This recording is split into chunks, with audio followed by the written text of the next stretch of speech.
yard work with Dad and Grandpa. It's going to be windy. It's going to be cold. It's going to be awkward. Men don't talk. We're not built to talk enough. We don't share.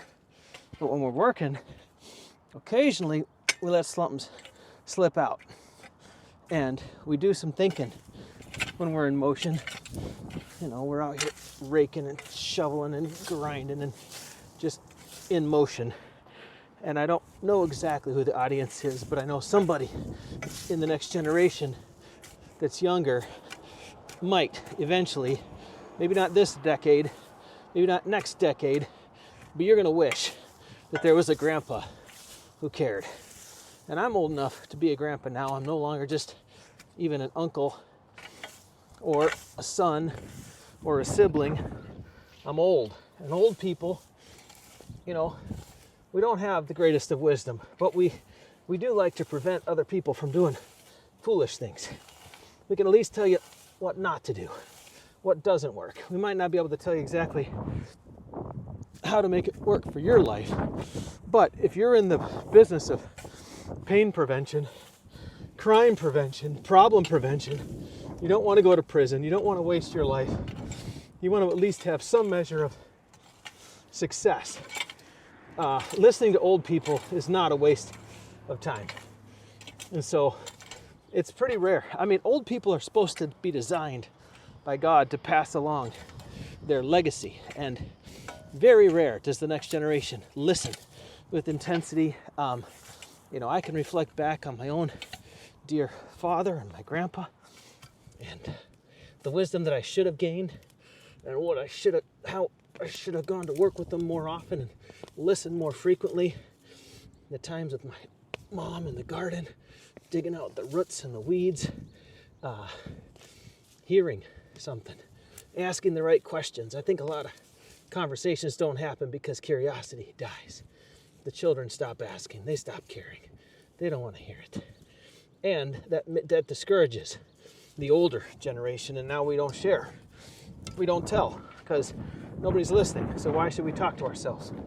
Right? Anyway, just a couple thoughts that I believe my dad and my grandpa would share if I had listened is, you know, number one, life is designed very well. That's the real answer. Now, we can all complain about the design of life, but really, who are we complaining about? Are we complaining about the designer? Question mark, pause, think about it now. If you're gonna complain about the designer, you're gonna have some major problems, bro. Major problems. Because did you create yourself? Did you make this system? The Bible says, consider now thy creator in the days of thy youth. It's not even tough yet. You don't even have to cover all the bills. You don't have to go out there and strive. You think you have a tough life.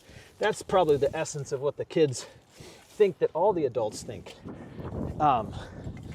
You know, we're just saying our life is hard and your life isn't. That's not the essence of it. What we're saying is life is intentionally, gloriously difficult and complex, particularly when it comes to free will, making choices. You will find that free will is strong evidence that you're an idiot.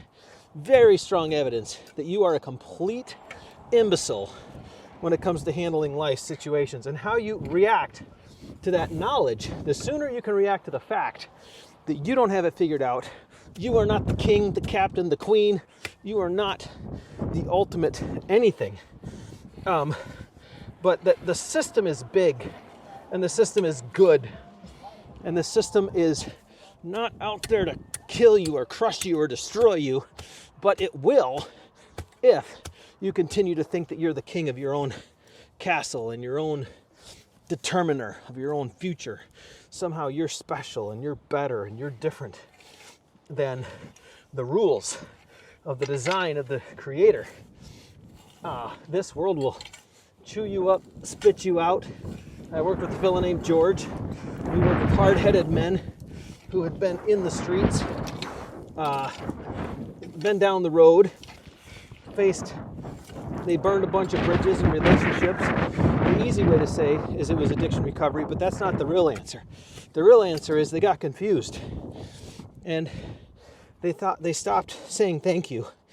They stopped glorifying God. They stopped functioning inside their purpose. These are men that the world would say are outcasts and losers. But that's not God's perspective. He thinks everyone is redeemable up until you give the final rejection to the gospel. God has a plan for you. God is awesome. God is thoughtful. He's amazing. So anyway, we worked with these fellas, and on the wall in the office it said everybody needs, I give you the gift of believing in your future.